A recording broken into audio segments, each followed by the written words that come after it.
আসসালামু আলাইকুম। সবাই কেমন আছেন? জানি ভালো আছেন। বিশেষ করে আমি কিছু কথা বলতে চাই এবং কি আমাদের কাছে কিছু নিউজ আইছে। নিউজটা মানে আমাদের তরফ থেকে একটা আলটিমেটাম দিতে চাই ভারতকে একটা আলটিমেটাম দেওয়ার দরকার। কিছুদিন আগে আমাদের সীমান্ত এলাকায় একটা আলটিমেটাম দেওয়া হয়েছিল ভারতকে। আমরা সেটা দ্রুত বিচার না করলে আমাদের কাছে তথ্য আছে, আমরা যেভাবে পারি এই তথ্যটা আদায় করব এবং কি বিশেষ করে আমাদের তথ্য থেকে আমরা খুঁজে বার করব খুনি একজন নাগরিককে বর্ডার সাইডে আমাদের দেশে থেকে কোবাইয়া হত্যা করার সাহসটা দিছে কেটা? ভারতের মোদিকে বলতে চাই, মোদি, তোর যদি খেলার শখ থাকে তো কবে খেলবি? গোপনে অমুকখানে এইটা হত্যা করার যদি প্রায় দ্বিতীয়বার করতে চাস, হাত বাড়াইতে চাস, তাহলে বল, হাত আমরা কেটে রেখে দেব। আমরাও পারি কিন্তু কোবাইতে, যদি চাস তো বল, আর যদি না চাস তাহলে আমরা যেভাবে বলবো সেভাবে কাজ করতে হবে। বুঝতে পারছস? তোদের মতন কিছু গুজব দালাল মিডিয়া আসস, ওই খুনি হাসিনারা বসায় রাইখা তোরা ভাবছ যেভাবে বলবি আমরা সেভাবে শুনবো, এটা কিন্তু কখনো হতে পারে না। বুঝতে পারছস? যদি এটা করতে চাস তো ডিক্লেয়ার দে, কবে খেলবি, কবে কি করবি না করবি। আমরা প্রস্তুত। বুঝতে পারছস? আমাদের নিয়ে যদি খেলতে চাস তো খেল, কবে খেলবি। আর বিশেষ করে খুনি হাসিনার বিচার যে পর্যন্ত না হবে এই পর্যন্ত কিন্তু কোনো দল ক্ষমতা, কোনো নির্বাচন আসতে পারবে না। আর আমরা নির্বাচন দেব না করতে।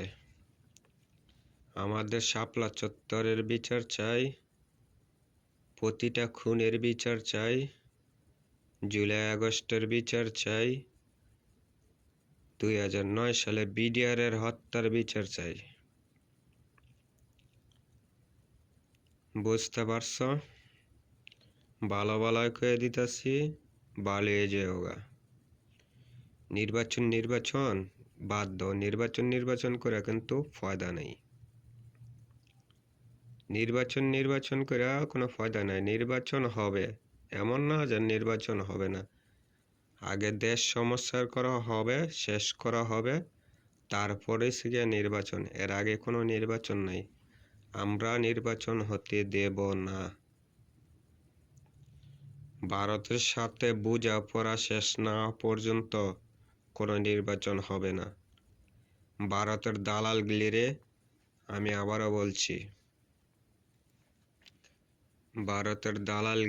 আমি আবারও বলছি, যদি বাড়তে চাস তো বলতে পারস, কবে কি করা যায় না করা যায় এটা আমরা ভালো করেই বুঝি। আমরা ভারতকে বুঝিয়ে দিতে চাই যেন আমাদের সাথে যদি লাগতে যদি খেলতে চাস কবে খেলবি, কে আসে বিষয়, আমরা প্রস্তুত। বুঝতে পারছো ভারতবাসী, আমরা পুরোপুরি প্রস্তুত। আমাদের কাছে অস্ত্র আছে, আমাদের কাছে সবই আছে, আমাদের কাছে সবই আছে। এই আওয়ামী লীগের কিছু দালাল আসস, আওয়ামী লীগের দালালি করিস, ভারতের দালালি কিন্তু করিস না, তুই কিন্তু বিপদে পড়ে যাবি গে। বুঝতে পারছস কোনটা কইছি? যদি আওয়ামী লীগের দালালি করতে চাস তা আওয়ামী লীগের দালালি করিস, কিন্তু ভারতের দালালি করিস না। আর যারা ভারতের দালালি করবি হেদের একটা বাঁচবি না। সোজা করতেই আমার একটা কথাই, কাউকে বাঁচতে দেব না যদি ভারতের দালালি করতে চাস। বুঝতে পারছস কি কইছি? ভারতের দালালি করার সময় শেষ। বহুত করছ 16-17 বছর ধরে। 2009 সালের তেনে ভারতের দালালি করতে করতে এই পর্যন্ত 24-এ ঠেকছ। এখন বর্তমানে 2025 সাল, ঠিক আছে? 2025 সাল। ভারতের কোনো দালালি চলবে না, কোনো রয়ের কোনো গোলামি খাটা যাইব না। এটা আমার দেশের জনগণের একটাই কথা, ভারত একটা উস্কিকিল, একটা সন্ত্রাসী দল। ভারত একটা আমাদের শত্রু দেশ। ভারত কোনোদিন আমাদের ভালো চায় নাই, আশা করি সামনেও ভালো চাবে না। যদি মানতে পারস তাহলে ভালো, আর যদি না মানতে চাস তাহলে একটাই কথা বলবো, তাহলে ভারত যে দালালি কর শেখ হাসিনার, বুঝছ নাই? বাংলার মাটিতে বইসা থাইকা ভারতের কোনো দালালি চলবে না।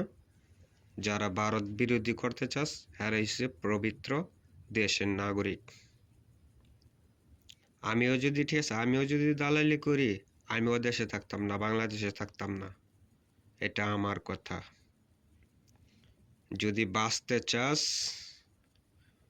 যদি স্বাধীনতা লাভ করতে চাস, তাহলে ভারতকে বয়কট কর। আমার ভাষা এখন, আগে তুমি আপনি বলছিলাম, এখন বর্তমানে তুমি আমি কেউই না। এখন চলবে তুই, অ্যাকশনের রূপে অ্যাকশন চলবে, ডাইরেক্ট অ্যাকশন, কোনো কথাই না। যেটা দেখমু ভারত বিরোধী সেটাই পবিত্র বাংলাদেশের নাগরিক। যেটা দেখমু ভারতের গলাগলি হেঁটেরই থাপ্পাদা দুন। এই 15 বছর আওয়ামী লীগের ভারতের গোলামি খাটতে খাটতে দেশটাকে অবস্থা খারাপ সাইডে গেছে, আর দেশের অবৈধ রাখতে চাই না। ভারত থেকে মুক্ত স্বাধীনতা লাভ করতে চাই। যে পর্যন্ত ভারতের থেকে স্বাধীনতা লাভ না করতে পারবো, এই পর্যন্ত আমাদের স্বাধীন বাংলাদেশ হিসাবে আমরা স্বাধীনতা না। আমরা মণিপুর, ত্রিপুরা, বেনিপুল এইগুলি যদি আমাদের আয়ত্ত, পশ্চিম বাংলা, কলিকাতা যে পর্যন্ত আমাদের দখলে না আসবে, ঠিক আছে, বাংলা বিহার যে পর্যন্ত না আসবে, তাহলে আমাদের কোনো স্বাধীনতা লাভ করা কোনো ফায়দা নেই। বুঝতে পারছস কি কইছি? আমাদের স্বাধীনতা লাভ করতে হইলে আগে 7 সিস্টার, কলিকাতা, ত্রিপুর, বিহার এগুলি আমাদের আয়ত্তে আনতে হবে, তাহলে আমাদের স্বাধীনতা লাভ করা হবে। বুঝতে পারছ? ভালো থাকবেন, আল্লাহ হাফেজ, বাই বাই, জয় জিন্দাবাদ। বাংলাদেশকে সবাই ভালোবাসবেন, দেশের মানুষকে ভালোবাসবেন। দেশের পক্ষ থাকবেন।